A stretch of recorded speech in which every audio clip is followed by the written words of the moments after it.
Yo, what's good? Welcome to the Hive Hustle Podcast, the heartbeat of street culture. I'm your host, Mafioso. I'm your co-host, Rellik. Together, we're going to dive deep into street culture, whether that be crump, hip-hop, roller skating, business, whatever's inspired both of us and helped us get through. This is your safe space to hear from the leaders, the people shaping these scenes, sharing their stories, and dropping gems on culture and business. Produced by the homies Monte and G Suede from Sway Studios and Swarm Branding.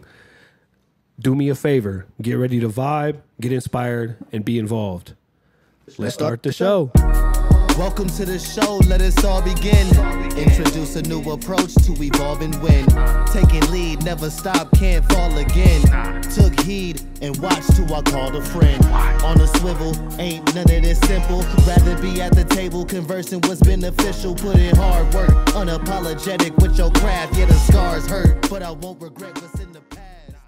Yo, so I just want to say this. Thank you for tuning in. I appreciate you. Rellik appreciates you, obviously. This is our first episode with my bro, with Rellik as a co-host. As a co-host, y'all, if y'all ain't seen my last episode, go check it out. But we made it. Yeah, you on the squad now. Bro, I'm on. Let's go. Well, look, I want y'all to know that throughout this process of 4 seasons, I appreciate you personally because this has been a thing of mine for a while. But my producers appreciate you. We just leveled up to 3 camera angles. So applaud us for that, man. And we got a co-host. But today it's not about that. It's about the man that's sitting in the middle. Hey, that was tight.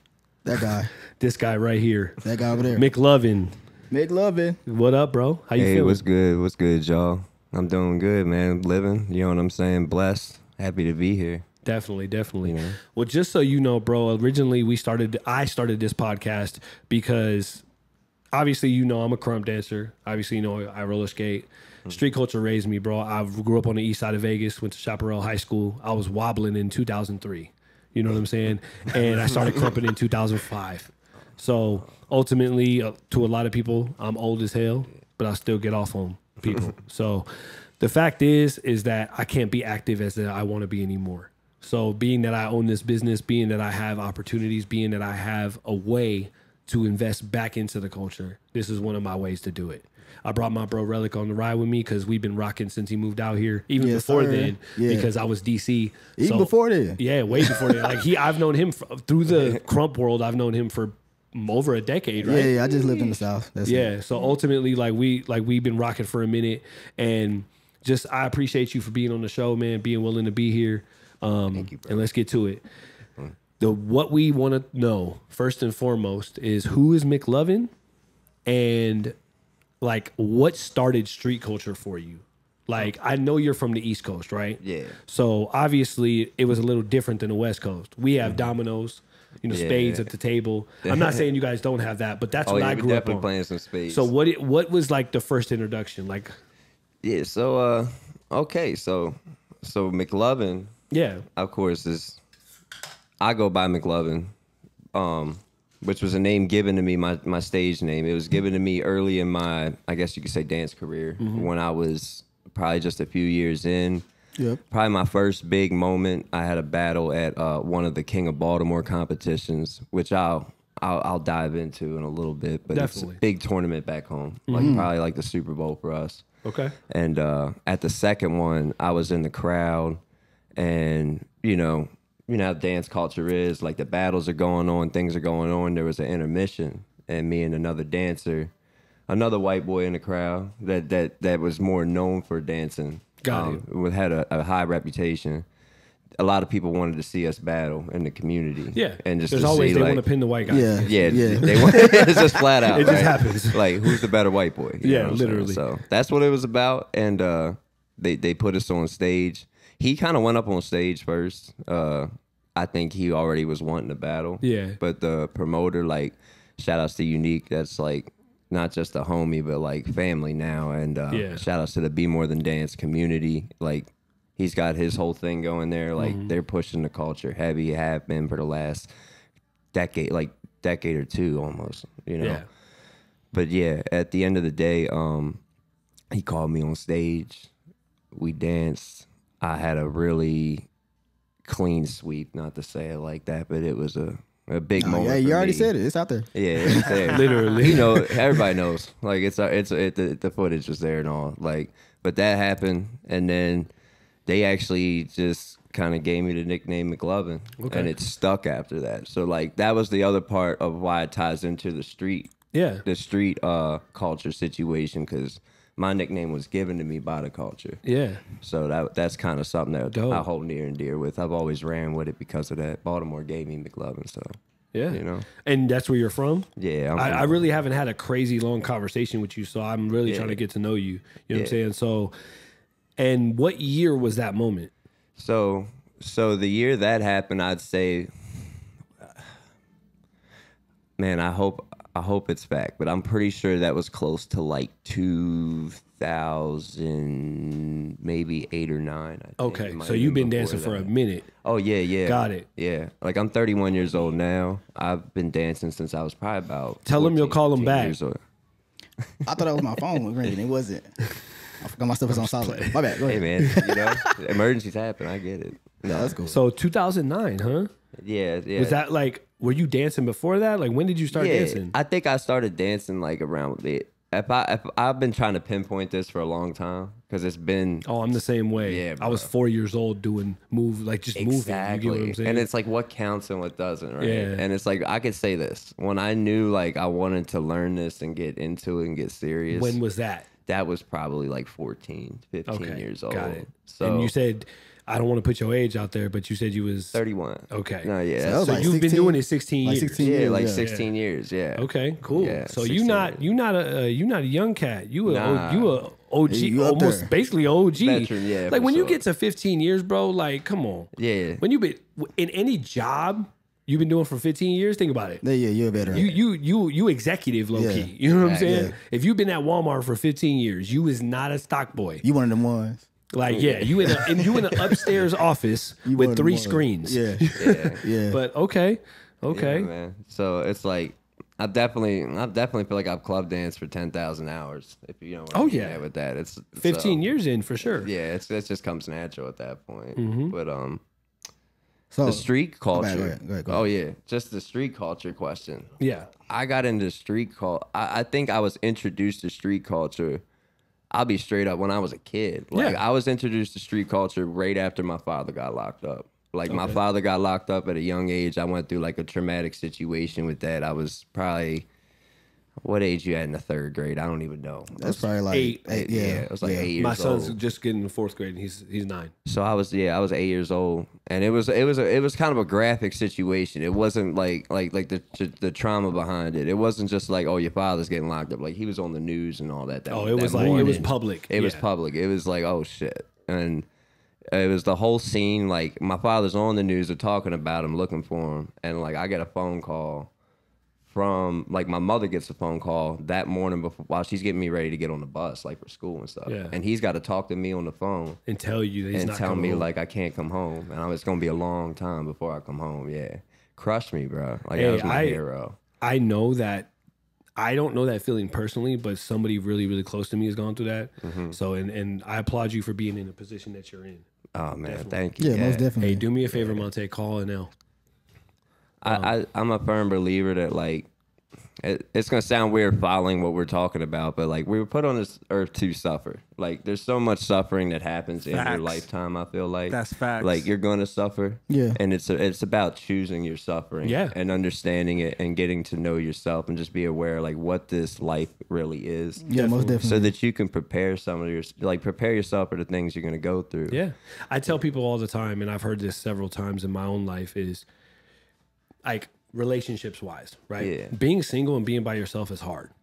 Being in a relationship is hard. Mm-hmm. Choose your hard. That's it. yeah. Being an employee is hard. Being self-employed is hard. Choose your hard. Yeah. You know what I'm saying? Like you said, I don't like the word suffering personally. Yeah, But I feel that. like I feel like hard, something that's hard is like a correlation to that. Yeah. Like life, when you wake up, you have a choice. You can see it as challenging. Exactly. You know what I'm Challenges saying? will come. You're gonna Yeah. get, bro, you're gonna get hit left, right, up, down. It's like Never a whole stop. bunch of tests. Yeah, Like, there you go. A whole bunch of tests. Yeah. You know what I'm saying? Uncomfortable challenges. Just Got if it. you're getting comfortable, time to get uncomfortable again. And it's like you can force your discomfort, or it's just gonna be like, nah, we're just gonna make it uncomfortable for you anyway. Exactly. Exactly. You know. So, if it's not obvious enough that you're from Baltimore, Yeah, like look at his hat. yeah, and the shirt. Always gotta wrap. So I assume you do Baltimore Club, correct? Yeah. I'm not really familiar with that. I enjoy watching it. It's just I don't really Yeah, know because like First Friday was crazy. Yeah. When you, bro, the energy that went crazy.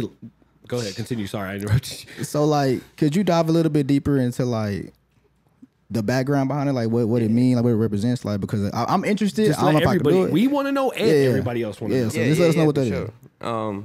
So Baltimore club dancing, which first off, like me getting into that, that's what I would say. Like, if I have anything that like I have like a high level or mastery at that I feel even comfortable teaching. If that you know, we know as dancers like the When credential you and can start credibility teaching to teach something, you know what you're doing. I've had a full background of going down every rabbit hole I could in club dancing, from individual work to working in a group, you know, to doing the performances, to doing everything competitively.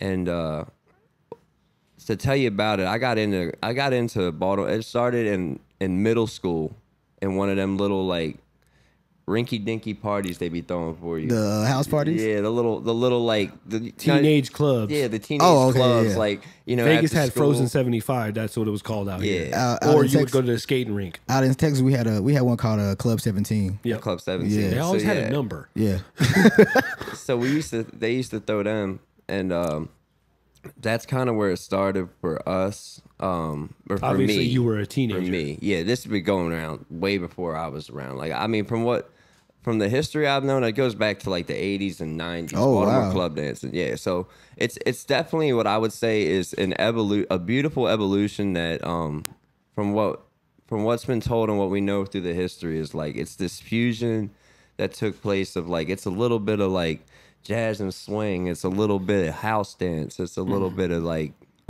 just like, of course, your just normal club dance environment too. that's what I thought It's it was everything. at first. I thought it was housing at first, but That's what I thought. Yeah. But then house has the jack, so it's like there's a lot of different. Like I don't Yeah. see the jack in Baltimore clubs. Yeah, that's exactly a good way to look at it, because I feel like the same way. Like learning a little bit more about house and trying to like explore as a more mature dancer now and like educating myself. Yeah. Trying to also figure out my history and the stuff I wasn't able to get all the information on back home. Because a lot of people, that's the other thing about the style is I'm going to tell you everything I know. But the beautiful thing, and it's like a double-edged sword about our culture, is it's so street. You talk to different people. You get different stories. You're going to get different answers. Yeah. I look at it like this. So obviously, a lot of people know I'm a believer. You know what I'm saying? I'm a Christian. And Matthew, Mark, Luke, and John, a lot of people don't know, but those are 4 of Jesus's students. Each story, a lot of people say, well, there's different stories. It's because it's through the eyes of a different person. If you talk to Tight Eyes, you're going to get one story. If you talk to Miss Prissy, you're going to get another story. If you talk to Lil Slayer, C. you're going to get another story. So, saying? Yeah. but they're not wrong. Yeah. Now, we won't get into that. Some of the stuff people Nope. be talking about is crazy. Yeah, yeah. But the point is, the overall story of Crump is the same, but it's from just different aspects and views, different yeah. views. That's really all it is. Yeah. It goes all the way back to that. But damn. So my question is one thing. Yeah. What is the main move? Like Crump has the bounce, right? Yeah. Don't hurt yourself, Gio. Crump has the bounce. But what does Baltimore Club have that we can know? Because I seen you doing that thing with your legs. That's the one that I think is always going to get the attention, man. Okay. It's the crazy legs has always been the staple, I feel like. Okay. You know, and that's what it's called, just the crazy legs. Yeah. And that's when, you know, you get like that tempo going, your knees are bowed. Bruh, you're, like, I was shaking your like- legs real fast, picking When up he your started feet. doing that at Ninja, Yeah. I was a judge, so I'm like, motherfucker, you I'm getting on the the- hell off right now. I'm on the other side, so I'm already up like, yeah. I'm already, you know what I'm saying? Yeah. It's the cheat code. While I was for trying sure. to- Definitely. While I was recording.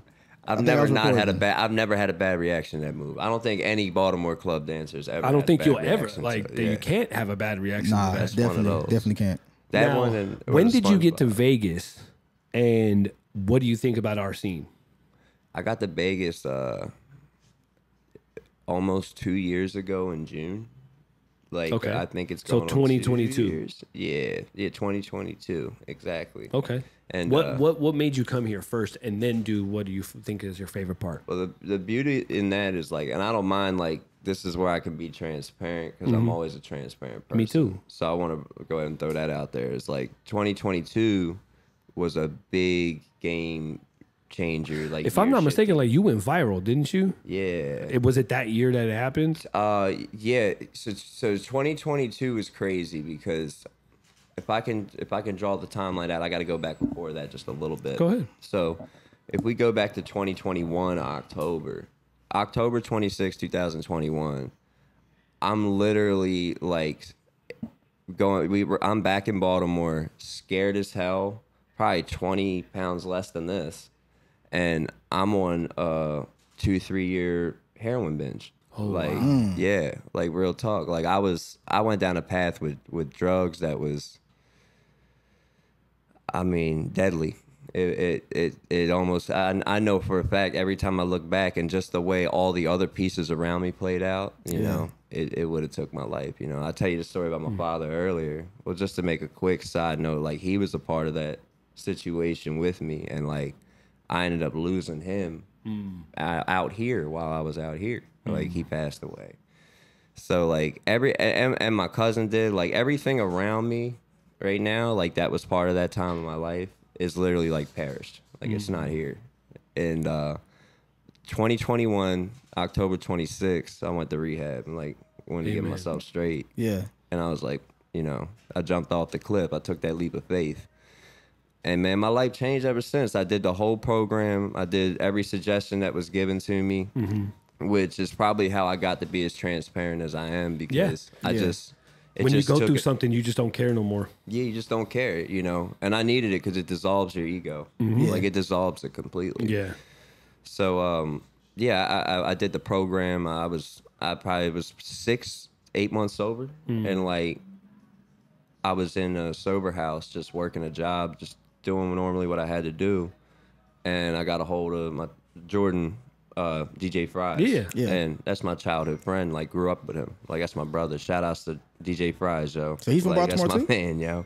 Yeah, he's from Baltimore too. Oh, Yeah, okay. like we grew up down the street from each other. Oh, okay. You know, and just so, because everybody at home likes to get all like touchy about this, I'm just throwing this out. Like, I'm from Baltimore County, so I say that because you got city life and county life.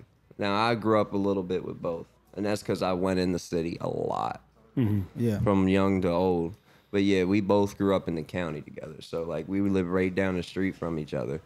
And like my grandparents was right literally like 5-minute walk from where he lived. And we used to always lab in his basement. So like his background with dancing goes a lot further than most people know. And I think that's why he's so good with music, because he be turning on the table. Yeah, he does. Yeah, I'm not gonna, I told him on Friday, I was like, bro, I got mad respect for you, because I told him that there was a point in time where I felt like and I was like, this is my personal opinion. This is not me saying that you don't know how to DJ. This is not me dissing you. This is not anything. This is just my personal opinion of what I like to see. I said I would have loved to see him hit a slow patch. Oh yeah. You get what I'm saying? I'd like to see him play hit an with it, R&B too. bag, or hit like a Bryson Tiller bag or something of the sort. But the funny thing is when I hear in the house, like I can imagine he's got a whole like probably side a of him where playlist. when he gets in that playlist, I'm the one in the other room where I'm like, yo, where the hell you get this shit? And, you know, he just looks at me like, yo, my wife Shauna, yo, she just be putting me on. There like, we go. So I already know how that goes. But So yeah, I'd so love to see basic. that. What happened? Oh, so basically you 2021. Yeah, 2021. So back to that. So I get out of rehab in 2022, like February, March. I go to do a sober house, like IOP program or whatever, and that was like a 3-month program or 4-month program. So putting it all together, it was like 6 to 8 months before I moved out here. But I was in the sober house. I want to say we were closing up on June.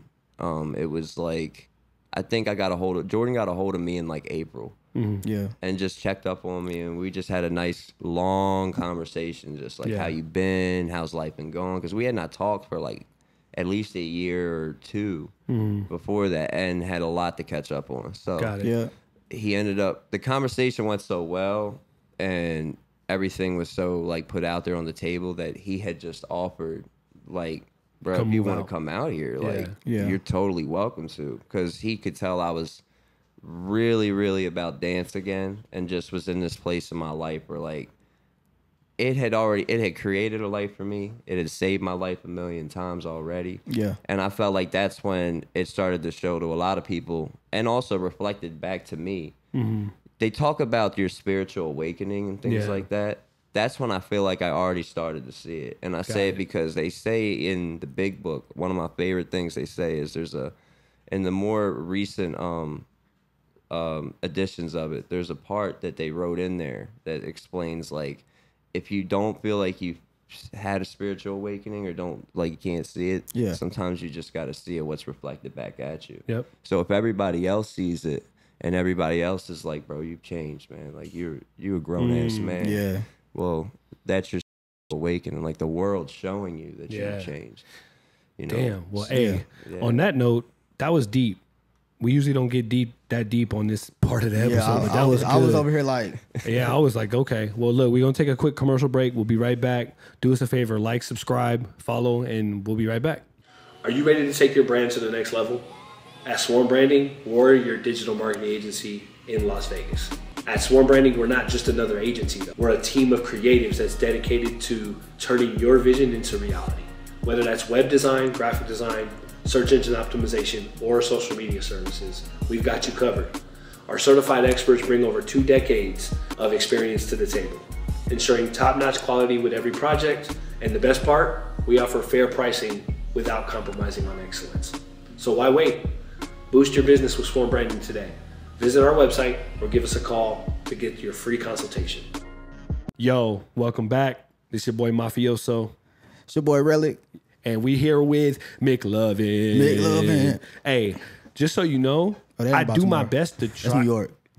That's New York, right? I think so. The Millie Rock in New York? Okay. Yeah, oh, yeah. Wrong state. I do my best, but Shout out to New York. I gotta be honest. Like, when I hear McLovin, I think of that. What movie is that? That's Superbad. Yeah, bro. That's all I Superbad. think of. Yeah. But when I see you, I don't think of him. So I just had to put that out there. I didn't. Is that where it came from? Do you think when they gave you the name? Yeah, 1000%. Okay, got it. Especially if you've seen what I look like. Oh, you got to send me a picture now. Yeah, that's 15 years ago. Okay. Like, I was out there in the cardigan with the shortcut. Oh, yeah, there it is. Yep. I had a look that just That's gave comedy. McLovin. Yeah. Okay. Jesus. Oh God. But you were getting real deep, so we had to like take a break because I was like, man, I'm a man. I was scared to ask my questions. I was like, okay, I was like, keep, oh, yeah, keep me talking. too. Keep talking. But look, so you were talking about why you came to Vegas. Obviously, you were on a binge. You were trying to change your life. You got that spiritual awakening. Yeah. So now that you're in Vegas, obviously you're a lot heavier. Obviously, you look way more healthy, bro. Yeah, man. So it was a good shift. Now, what do you think about the Vegas dance scene? The Vegas dance scene, honestly, like anybody from anywhere in this country, I say, like, it changed me and matured me in every way I needed, bro. Like, I think it's one of those things that it could easily be taken for granted. Yeah.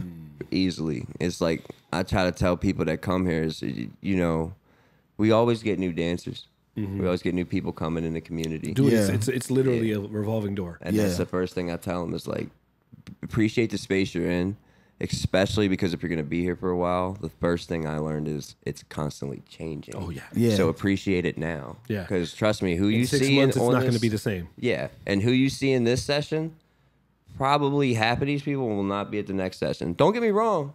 It'll be a whole nother half that you've Yeah, never seen. and that's the thing is, so we're so vibrant, Yeah. and we're so different because it's a melting pot. It's like a melting Art, pot. like Art says when he's on the mic, it's like Vegas is a melting pot. People now come here to build a career. Yeah. we used to be called Little LA. Now I personally feel Vegas. To be totally frank with you, I'm biased. Vegas is better than LA. Yeah. You know what I'm saying? Because you got industry opportunities consistently out here. Yeah. You got shows on shows on shows. In LA, you got to get an agent. Yeah. There's agencies in Vegas now, legitimate agencies that are looking for dancers consistently. Exactly. So it's like, And then the potential that leaves is you bring all these like high quality dancers in, you know, they finally get the paying jobs they deserve, and then they turn around and a lot of them have the beautiful spirit to give back. So the people we've been like fortunate enough to be around, they're constantly teaching, they're constantly sharing, spreading knowledge, or they're just meeting up with you to chill. And I think all those things are It's important. very community based. Like me and young Mafioso just sat at the house like until like 1:30 in the morning last night just talking. Yeah. And I don't get to do that a lot. You know what I'm saying? Like having an 8-month-old ain't no joke. You know what I'm saying? Like, and then on top of that, having a 2-year-old and a 9-year-old. You know, so it's like, and if people know me, they know that I was a very selfish person. I had no brothers and sisters. I was an only child. I was a single mom kid, and I didn't change a diaper until my kids. What's wrong with being a single mom kid? Nothing's wrong with it. But if you're a single, if you're an only child and you have a single mom, you're very, very, very attached, and you're a mama's boy. Okay, that's just the truth, bro. Yeah, I got mad love for anybody that has a single mom. My mom struggled and went hard for me, but because she did all that, I became very codependent on her and that mama figure. And that's all I'm saying. And it was for me. You know what I'm saying? That's not for anybody else. They could have a totally different story. No, I was just being petty. You are petty. You know, he texts me every day and tells me he's going to slash my tires. Bro, why you gotta say that on the podcast, bro? Because it's your first episode. I got to tell everybody. You right. Because now, if you text Why are you me waking and up I go and thinking outside, that? Why are you texting that? You realize if I go outside and if anything was ever done in my car, I'm blaming you. I'm not gonna be here. But look, this portion of the episode, bro, we do flash questions. Oh yeah. This is our reason for trying to get you canceled. You ready? Oh, it's lit. So I'm gonna let Rellik start it, and we gonna see where we go. Because as I just denied a while ago, I'm kind of petty. Very petty. We know you obviously from the East. Yeah, I'm finna get you with this one. I know where this is going. Which coast do you prefer? I mean, you is on the West. Have you been to West the South? or East, bro? Man, Have you been to the South? I think Damn. Have you been to the South? You been to the South? No, it would only be a McLovin way to answer it this exact way. So forgive me, but the way I'm going to say it is, I think the reason I need to stay out here and why I'm still out here is because I'm still figuring out the answer to that question. I hate you. Because that was such a cop out, but it was so dope. He literally he bamboozled us, bro. He said, literally, I'm gonna dodge that bullet for sure. I cannot with you, but we gotta respect it. You the guest, you allowed to do that. All right. Number 2, I noticed. I don't know a lot about Baltimore Club, but I feel like there is a session atmosphere to it. Yeah, absolutely. So, are you a sessioner or are you a battler? So that's the hard thing about it. Damn. All right, it's hard because we don't want it this way, and we're trying to balance this out. But because it is what it is, I'm gonna say it. Honestly, I think what I prefer more is battling. Okay. And it's hard because I'm in that place now, especially with my age, where now I like the sessions. Now, like, I wish there was more sessions. Based. Yeah. I wish there was more parties. I wish there was more, like, cypher parties, like things where it's just, like, it's all about chilling the fun and having a fun. and sharing. Yeah. Battling's competitive. I think what it is that most men, I think all men understand, is the part that we don't talk about. We all talk about how battling has kind of like been slightly detrimental to the culture, especially like the older crowd. Yeah, where like it's it been was a little very, very detrimental. toxic. that sound like And Trump. it's also because it's very like heavily like based upon now. Like now it's like everything's about Dude, battling. there's a battle every weekend Yeah. in the USA. I So- guarantee every weekend of this. Yeah, I see. It's changed how we I dance. see mad flyers. How we approach dance. Literally. Like everything's how we throw certain like things or how our brain just freestyles now. It kind of naturally goes that leads route. to battling. Yeah. And I feel like the part that's not talked about that I gotta choose battling still, with all that being said, is because battling is this test, this internal personal test over and over again, that there's like you're constantly dissolved and it constantly changes you. Yeah. I tell people this, like, there's obviously a performance on a stage, then there's a session within a cipher, and then there's the battle, right? Yeah. Performance, you're performing. Even a session, in a sense, you're performing, you're showcasing. Yeah. Right? A battle, you're informing. That's it. You're informing everybody of who you are and what it. you're capable of against this person, whoever you're battling. Exactly. And that's the defining difference to me, because when I learned about myself, I thought of that. I was like, oh, well, I'm not really a performer. I don't care. Like, even when I showcased that ninja, I'm like, I'm about to get off on all y'all. Yeah, I felt That's how I think when I'm felt dancing. that. I'm not like, oh, I'm just getting off. Like, I'm about to. Yeah, That's my thought process. That hat move you did, I was like, that's at somebody. My bad. Go ahead. No, you're good. I get excited. It's like, bruh, it's also like you have to balance on this tightrope. Yeah. With your expectations towards like having fun, and like it's a tug and pull the whole night long. And I think the one thing I love about it the most with all that is it puts you in this weird space where I tell my students this too, is like you have to, how can I say it? You have to like have the mindset like you want to win. Yeah. Like you can't not have that. Yeah. Like you have to go in like, bro, I'm going all out. But the beauty in it, everybody gets lost in winning. Yeah. And I think the part I teach my students is, and this is what I've learned from wrestling being a big part of my life. Yeah. It's not about winning or losing. It's about the story. Yeah. It's always about the story. And that's also what battles provide you. Yeah. If you think about how many stories get told in one night, at a battle, like at an event, at an experience, like the winner, of course, is the winner. Like, okay, so and so just took that. Yeah. But it's always the little in betweens that you're talking about afterwards. Yeah. You're not really talking about just, yo, he snapped tonight, and that's all we're talking about. Bro, like, no, there's it's so many- it's look at so and There's so. a Look how pocket. much she's grown, and look at what this person did. It's like everybody's got their story through their own like life, and everybody's lens is different. Watching everybody like just kind of grow, and I feel like that's the part about battling again that's not talked about, is like the little stories in between. Yeah.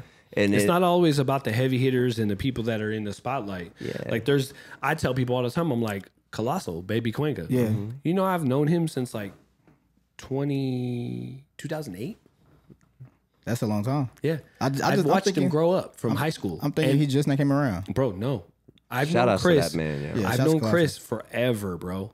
And mind you, when it comes down to it, he didn't start crumping until 2015. Dang. The Arc was his first crump event, and it made him change his mind. Now, mind you, I asked him to crump forever before that. And he started in 2015. And seeing him from 2015, because mind you, when I was teaching at the factory back then, when we had the studio with one round, Yeah. when I was teaching back then, he was coming to my weekly Saturday classes. I never knew that. Yeah. I'm And thinking then he danced like 3 years ago or something. no, bro, he's like almost 10 years in now. Wow. If you really think about it. I learned something new today. Yeah, Shout outs and- to that guy, bro. And bro, and He's what such a good the reason guy. I bring him up is because I've watched him grow, and to like drive your point even more is like that's why he got the most the most committed crumper last month for the Yeah. session. Yeah. You get what I'm saying? It's because I'm like, dude, I remember teaching you and you couldn't even arm swing. And that's what I love about the Vegas community, because us OGs and us people that I don't like, I call myself that, but I don't even really consider myself that because I'm not an original crumper. Yeah. I'm second generation. Yeah. Like I don't know. Snoop, Suave, like those are original crumpers. I don't like know what generation I'm he's an in. OG. Jay Crush is an OG. My junior Mafioso, Yeah. he's actually one of the original crumpers in Vegas. He's my OG, but told me he wanted to be under me. Yeah. Wow. Yeah, it's crazy. It's a crazy concept, but we're good, really I knew good he was friends. a veteran, but I didn't know the story No, behind bro, it. Damn. he OG. But crazy. the point I'm making is you watch their stories, and Vegas is so vibrant for having consistent stories, bro. Yeah. So, all right, we're going to take a quick break. We'll be right back. We thank y'all for tuning in. This has been a great ass episode. It has. I'm sorry. I'm so sorry. I was Are you trying to good? I'm having a blast, bro. We'll be right back. We'll be right y'all. back. Like, subscribe, and follow. all that. Are you ready for the ultimate Swarm experience? Get ready to immerse yourself in everything we have to offer. From top-notch branding services with Swarm Branding to the freshest streetwear at Swarm Brand. We've got you covered. Dive deep into the vibrant world of street culture with Swarm Culture, where every event and initiative celebrates the pulse of the streets. Also, don't forget to tune into the Hive Hustle Podcast, where the stories behind the streets come to life. Are you ready to swarm everything? Visit our website today at swarmeverything.com or call us at 702-758-5591, and we'll get you started on your journey. Yo, what's up? It's your boy Mafioso. It's your boy Rellik. And this is the Hive Hustle Podcast, man. We back with your boy McLovin's. McLovin's. Yeah, bro. This has been great. I'm glad you came through. Thank you for being on. I'm learning a whole lot. Yeah. Like, I just moved here. I'm still learning everybody. You know, I'm from Dallas, whatever. Been here like a lot of months. Almost a year. Yeah, almost. It'll be a year in October, I think. Yeah, because I got in my office last July. You right. And you came right after that. Yeah. Because you and your moms and pops came through. Yeah. Yeah, right when you got here. Yeah. You like, because remember I told you Nemo in like 2018 moved out here? Yeah. And like shifted. Bro, Nemo made me so confrontational. Like the reason I'm an asshole I am now is because of Nemo. So you blame the South? Oh yeah, y'all assholes. Y'all all assholes. Y'all have crazy hospitality. We do. But if y'all get this much up, like, oh, I'm ready. Y'all ready. Yeah. Like Nemo was ready to go ham for me at any moment in time. Yeah. And I feel like you're like the leveled up version of that. Like you won't go ham for me, but you'll stick up for me and make sure that people ain't doing some dumb shit. Yeah. So I'm appreciative of you, bro. Real talk. I appreciate it, but you know what I'm saying? Back to you. Yeah. McLovin. Yeah. Look. So oh, wait. I got it. Oh, you got it? Okay. I got it. Okay. I got it. Oh. So earlier, because I was listening, you know what I'm saying? Earlier, as we was talking about you, different people telling their stories and all that, what do you feel would be wrong with the scene now, like the dance scene now? What's wrong with the dance scene now? I think what's wrong with it? That's a great question. It's like, I think the biggest thing that from my interpretation of all this, like perspective of all this, I think the biggest problem in the scene is people are learning styles. People are learning how to battle. People aren't letting their soul speak through dance. I don't think people are telling their story enough through dance. Like, do you street think dance was supposed to speak for the streets. Yeah. And part of like that was it's supposed to have a voice. When you look at like what made, even down to 90s rap, when you go back into the history of it, like what made the best rappers is because they was a voice for the culture. Like they was a voice for everybody. They were telling the stories. Rappers like Nas, Pac, they're telling the story behind the lens of like so many people that lived it in the hood and been through this lifestyle. And I know so many people, including myself, that go through so much shit every single day. And it's learning to take this and realize that, remember, like dance is fun. It is a skill. It's a technique. But at what point can we start to go back to like it being a tool? Like a real tool. Yeah. An instrument, if you will. Because that's what it was for you, too. Yeah. And it always has been. You know, I still think that's why I journey so deep into other styles, and everything I do is I'm constantly just trying to find new ways to interpret myself. And I think music and life will show you, like, there's different genres in life, just like there's different genres in music. So I think that's part of the exploration is... That was deep. How many different emotions can I convey through myself, like, and be amused of that in my dancing? Do you feel that too much competition, like people are competing a lot, like holds them back from telling their story? I mean, speaking from personal experience, I know that's definitely a part of it. I think it's slowly changing because, like, as I talk to I have so many friends that are good at different stuff in dance, and that helps because, like, I try to remind even them because it's like you could try to do it all, but also be like, just be grateful for what you have and what you're good at, like. You know, I got friends that just do trend dancing and they want to get into like all styles and competing. And I'm like, bro, do it and have fun with it. But don't give up this and don't stop it or devalue what you do in your style. Yeah. Because like if people love seeing comparison is the thief of joy. Exactly. You're good at what you're good at because you're good at it. What's crazy is I tell people that try and come into crump the same thing. Like people that come from other styles that want to come to crump feel that they have to like be crump, delete whatever they know prior to crump. I'm like, no, bring that too. Add like, to. That'll make you 90, well, not 90, but like 80% better than people that's in crump. In crump right 90% of crumpers didn't learn how to dance. They just learned how to learned how to crump. That's it. And that's the problem that a lot of crumpers have, is that they don't know how to dance. Yeah. Mahay said it on her episode. She actually pissed people off with it. Like, crumpers, y'all don't know how to dance. Like, this is your style right here. This is your style.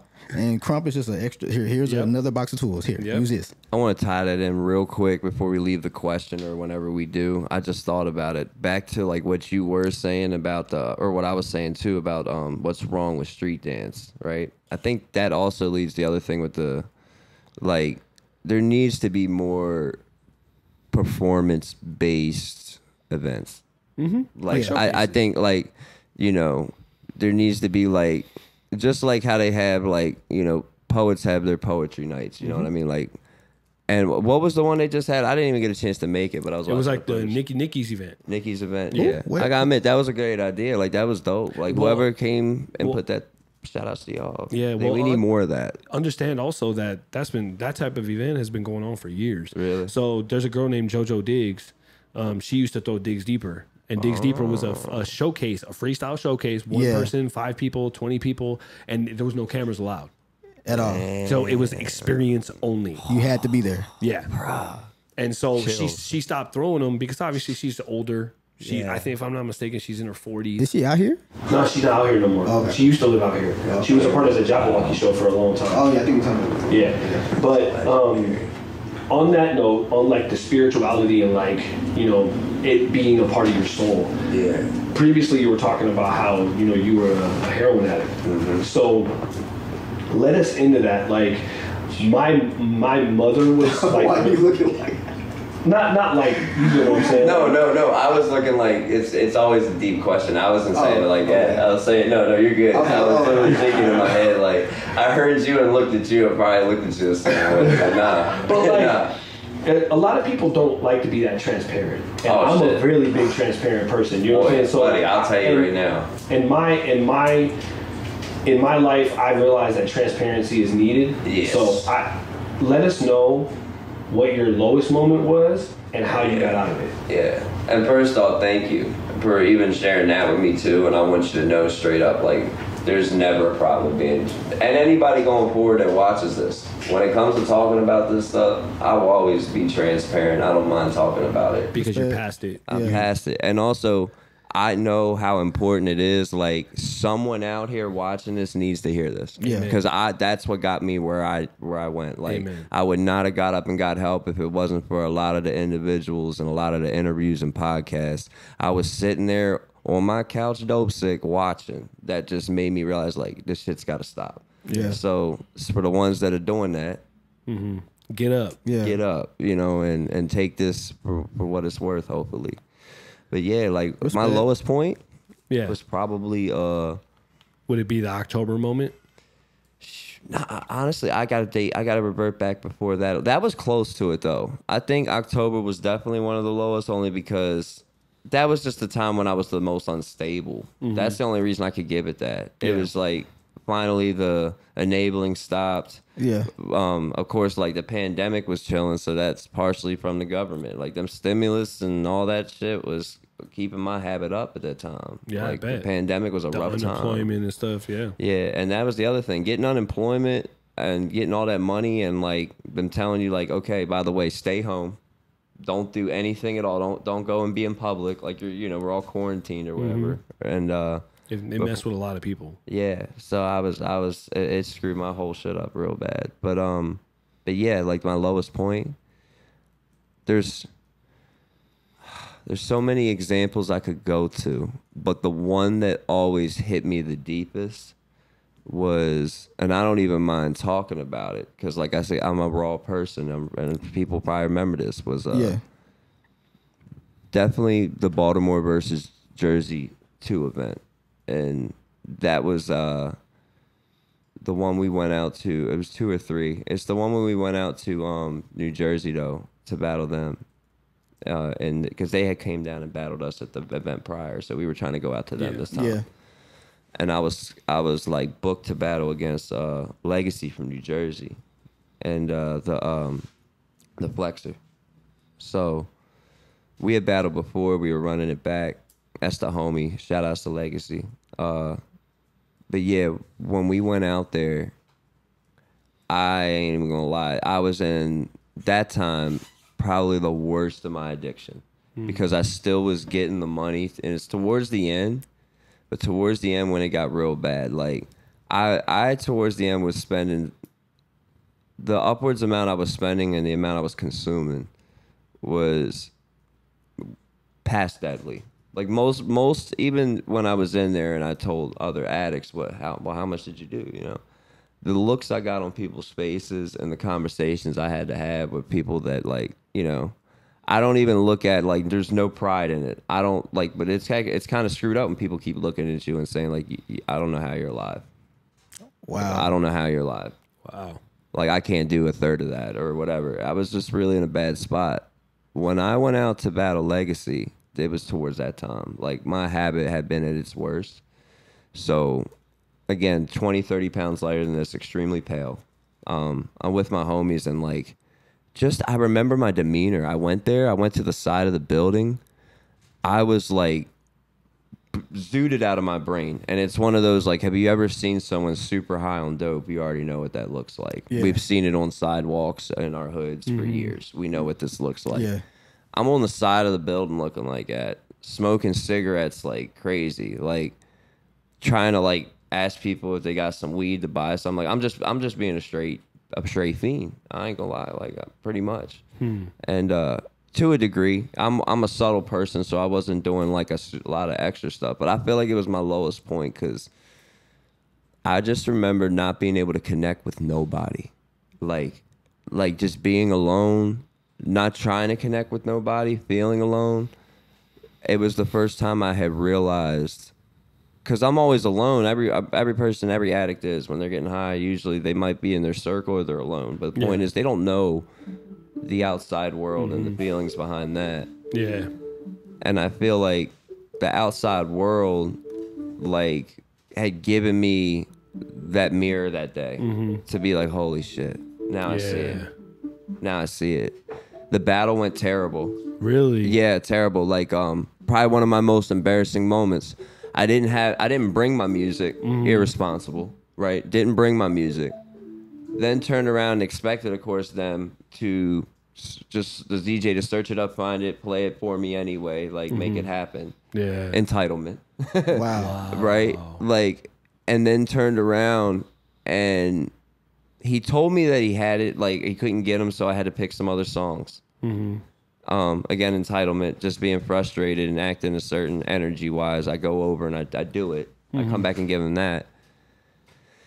And if I'm not mistaken, it wasn't working then either. Wow. He was like, we're just going to have to choose off of this list. Here's my playlist. And I looked at him and was like, well, we just ain't battling then. I'm not doing this. And we're about to go on. So this is someone's like, they promote the promotion and everything behind this event. It's like, already done. We're there. Whoa. Yeah, you're there. And I'm telling everyone this transparently too, because this is to show you the growth, y'all. Because, like, this is me really in one of my lowest moments and acting like a complete ass in front of everybody. Yeah. Like, I held that whole event up. I told them I wasn't battling. Then my homeboy was Flash tried to get me to battle anyway. He was kept telling me, like, bro, how about you just go out there now and y'all could do this and that. And I just kept telling him no, like, you know, nah, screw it. I'm ready to go home. Like, I'm done. Yeah. I ended up going out and still battling though, because they just pushed me so many times. I think I remember getting frustrated and like, all right, Joe, whatever, just play something then. Let's do it. So I went out there and of course, your closest friends are gonna tell you, like, nah, bro, you was all right, man. Like, I still think you did good, and that was one of my worst, like, rounds, like, both rounds, like, one of the worst I've ever thrown.